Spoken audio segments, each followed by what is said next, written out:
The Cruizer-class was an 18-gun class of brig-sloops of the Royal Navy. Brig-sloops were the same as ship-sloops except for the rigging. A ship-sloop was rigged with 3 masts, whereas a brig-sloop was rigged as a brig with only a foremast on a main mast. A Cruizer-class was the most numerous class of warships built by the British during the Napoleonic Wars, with 110 vessels built to this design, and the second most numerous class of sailing warship built to a single design for any navy at any time, after the smaller 10-gun Cherokee-class brig-sloops. Of the vessels in the class, 8 were lost to the enemy, either destroyed or taken. Another was taken, but retaken.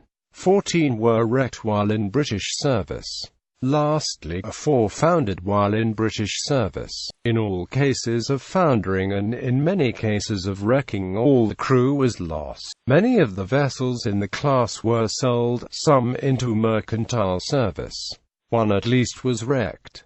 The fate of the others is generally unknown. Design. In December 1796, the Navy Board placed new orders for 4 flush-deck sloops, to differing designs by the 2 surveyors of the Navy, Sir William Rule and Sir John Henslow, in order to compare the qualities of ship-rigged and brig-rigged vessels. 1 vessel to each design was to be completed as a ship-sloop and the other as a brig-sloop, while the Henslow-designed vessels would see no further sister ships built. The Rule-designed vessels, a noted dead-rise amidships, and a sharp sheer, giving away the design that had origins in the smaller cutter-type designs. The order placed in March 1797 for the first sister ship to Cruizer was subsequently cancelled, but new orders were placed from 1802 up to 1813. A final order in 1815 was cancelled in 1820. The Cruizer-class brig-sloops proved to be fast sailers and seaworthy, and the 32-pounder carronade armament gave them enormous short-range firepower, exceeding the nominal broadside of a standard 36-gun 18-pounder frigate, to a Royal Navy increasingly desperate for manpower. The great attraction of the design was that, thanks to the 2-masted rig and the use of carronades with the small gun crews, this firepower could be delivered by crew only a third the size of a frigate's. The Dutch built 3 18-gun brigs, Zwaluw, Mercure and Kempfan, to a similar design, in one case apparently a copy, though without the square tack stern. The Russian brig-Olymp was also built to the same lines.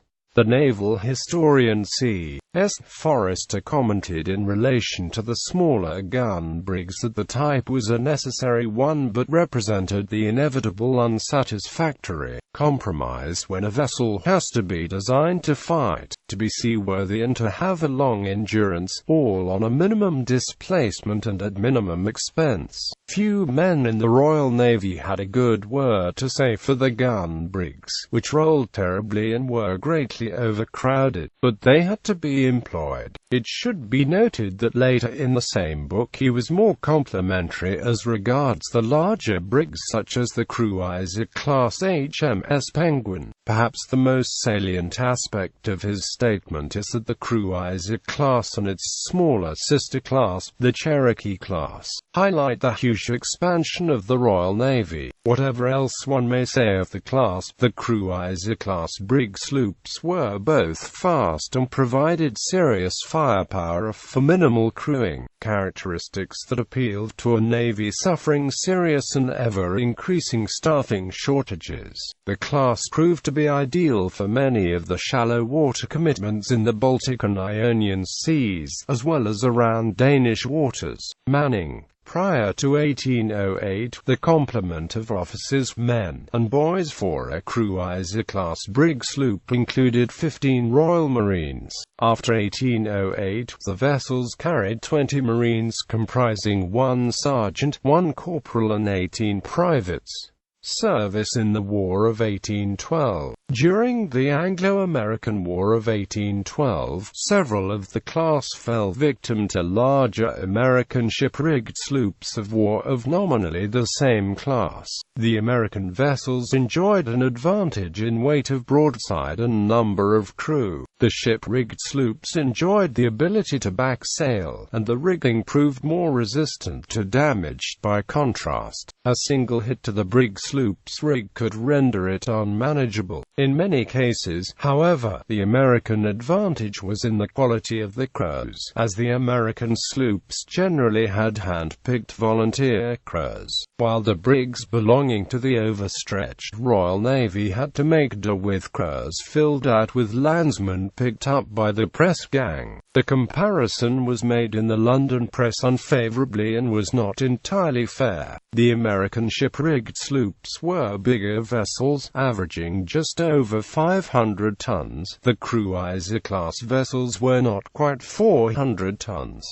Crew sizes were disproportionate at 175 to 120, and at least some of the Cruizer-class in these combats were outfitted with 24-pounder carronades twice the normal 32-pounders. The rigging was often the deciding factor, as the Peacock vs. HMS Epivere combat would highlight. When HMS Epivere lost her main topmast and had her foremast damaged, she was disabled. Wasp, in another combat, would retain control despite the loss of her gaff, main topmast, and the mizzen topgallant. Wasp vs. HMS Avon provides another example. Despite being fought gallantly, Avon was crippled by loss of a gaff. She then lost her main mast, which loss rendered her immobile. The Cyrus-class vessels, built in 1813 to 1814, were intended as an answer to the American ship-rigged sloops vessels. The following table lists the Cruizer-class brig-sloops according to the date on which the Admiralty ordered them. All subsequent vessels were brig-rigged. St. Vincent's board the board ordered 19 in 1802 and 1803. Melville's first board the board ordered 6 vessels to this design during May 1804, all of fur. Building of fur made for speedier construction at the cost of reduced durability in service. Barham's board the board ordered 22 vessels to this design, 17 of which were launched in 1806 and 5 in 1807. Grenville's board the board ordered 10 vessels to this design, all on the 1st of October 1806, 9 of which were launched in 1807 and 1 in 1808. Mulgrave's board. This board ordered 14 vessels to this design during 1807 and 1808. Charles York's board. This board ordered 15 of the design between January 1811 and January 1812. Melville's second board. The board ordered 20, of which only 18 were built, 2 were cancelled.